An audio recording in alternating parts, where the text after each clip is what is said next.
Hi all അസ്സലാമു അലൈക്കും. എന്തൊക്കെയുണ്ട് എല്ലാവരുടെ വിശേഷം? എല്ലാവരും സുഖമായിരിക്കുന്നോ? ഞാൻ ഇന്ന് വന്നിട്ടുള്ളതൊരു ഷെയ്ക്കിൻ്റെ റെസിപ്പി ആയിട്ടാണ് കേട്ടോ. അപ്പോൾ നമ്മുടെ ചാനൽ ആദ്യമായിട്ട് കാണുന്നവരാണെങ്കിൽ ഒന്ന് സബ്സ്ക്രൈബ് ചെയ്യുക, സപ്പോർട്ട് ചെയ്യുക, ലൈക്ക് അടിക്കുക. ഓക്കെ, നമുക്ക് നേരെ വീഡിയോയിലോട്ട് കിടക്കാം.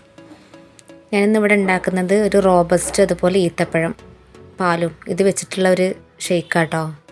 അപ്പോൾ നമ്മുടെ മിക്സിയുടെ ജാറിലോട്ട് റോബസ്റ്റ് പഴം കട്ട് ചെയ്തതും പിന്നെ അതുപോലെ നമ്മുടെ ഈത്തപ്പഴം ഇട്ട് കൊടുത്തിട്ടുണ്ട്. പിന്നെ നിങ്ങളുടെ കയ്യിൽ ഡ്രൈ ഫ്രൂട്ട്സ് എന്തെങ്കിലും ഉണ്ടെന്നുണ്ടെങ്കിൽ അത് ആഡ് ചെയ്ത് കൊടുക്കാം കേട്ടോ. പിന്നെ ഫ്രീസറിൽ വെച്ച് നല്ല തണുപ്പിച്ച് കട്ടാക്കിയിട്ടുള്ള പാല് ആഡ് ചെയ്ത് കൊടുത്തിട്ടുണ്ട്. പിന്നെ ഇതിലോട്ട് ഞാൻ പഞ്ചസാര ആഡ് ചെയ്യണില്ല, നല്ല ഹെൽത്തി ആയിട്ടുള്ളൊരു ഷെയ്ക്കാണ്. അപ്പോൾ ഇതിലോട്ട് ഹണി ചേർത്ത് കൊടുത്തിട്ടുണ്ട്, പഞ്ചസാര ഒട്ടും ചേർത്തിട്ടില്ല കേട്ടോ. ഇത് നല്ലതുപോലെ മിക്സിയുടെ ജാറിൽ നല്ലോണം അടിച്ചെടുക്കുക. അപ്പോൾ നമ്മുടെ ഷെയ്ക്ക് ഇവിടെ അടിച്ചെടുത്തിട്ടുണ്ട് കേട്ടോ. ഇതിൽ കുറച്ച് ഈത്തപ്പഴത്തിൻ്റെ കഷ്ണങ്ങളൊന്നും അരഞ്ഞിട്ടില്ല, അപ്പോൾ അത് ഒന്നും കൂടെ അരച്ചെടുക്കണം. മിക്സിയുടെ ജാറിലോട്ട് വീണ്ടും ഈത്തപ്പഴവും പിന്നെ അതുപോലെ അതിലോട്ട് കുറച്ച് ബൂസ്റ്റ് പൊടിയും കൂടെ ഞാൻ ആഡ് ചെയ്യുന്നുണ്ട് കേട്ടോ. അതും കൂടെ ആഡ് ചെയ്തുകൊണ്ട് ഒന്നും കൂടെ ടേസ്റ്റ് കിട്ടും. അപ്പോൾ അതും കൂടെ ആഡ് ചെയ്തിട്ട് കുറച്ചും കൂടെ പാൽ ഒഴിച്ചിട്ട് വീണ്ടും അടിച്ചെടുക്കുന്നുണ്ട്. ഇതെല്ലാവരും ഒന്ന് ട്രൈ ചെയ്ത് നോക്കണം കേട്ടോ. പെട്ടെന്ന് ഉണ്ടാക്കാൻ പറ്റിയ ഒരു അടിപൊളി ഷെയ്ക്കാണ്. വെറും 5 മിനിറ്റും വേണ്ട, അടിപൊളിയാട്ടോ.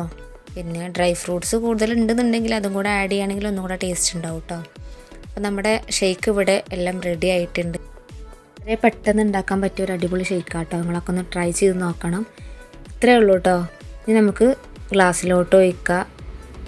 പിന്നെ നിങ്ങളുടെ ഇഷ്ടത്തിനനുസരിച്ച് ഡെക്കറേഷൻ ചെയ്യുക. ഞാൻ വീഡിയോക്കും വേണ്ടിയിട്ട് ജസ്റ്റ് ഒന്ന് അതിൻ്റെ മുകളിൽ കുറച്ച് ബൂസ്റ്റ് പൊടി അതുപോലെ ഹണി, പഞ്ചസാര ഒട്ടും ചേർത്തിട്ടില്ല കേട്ടോ, ഹണിയും ചേർത്ത് കൊടുക്കുക. പിന്നെ നമുക്ക് ഒഴിക്കണതിന് മുന്നേ ഡെക്കറേറ്റ് ചെയ്യുന്ന ആളുകളാണെങ്കിൽ ഗ്ലാസ്സിൽ ആദ്യം കുറച്ച് തേനൊക്കെ ആക്കിയിട്ട് പിന്നെ നമുക്ക് ഷെയ്ക്ക് ഒഴിച്ച് കൊടുക്കുക. അപ്പോൾ ഒന്നും കൂടെ കാണാൻ ഒന്നും കൂടെ ഭംഗിയുണ്ടാവും.